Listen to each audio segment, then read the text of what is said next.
Nagbabala ang Tarlac Provincial Health Office o PHO sa publiko laban sa pagkain ng prutas o buto ng galumbang matapos makapagtala ng ilang kaso ng pagkalason sa lalawigan. Ayon sa PHO, 4 na estudyante ang dinala sa ospital matapos umanong makakain ng nasabing halaman. Ang galumbang ay may taglay na lason na cursin. Kahit 2 hanggang 3 buto lamang nito ay maaaring magdulot ng pagkalason, lalo na sa mga bata.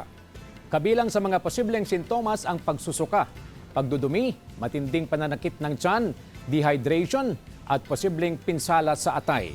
Sa oras na makaranas ng mga nabanggit na sintomas, agad na magtungo sa pinakamalapit na health center o ospital.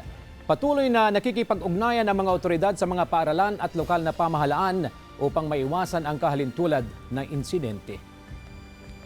Sila lalaki. Age po nila is 12 to 14 years old.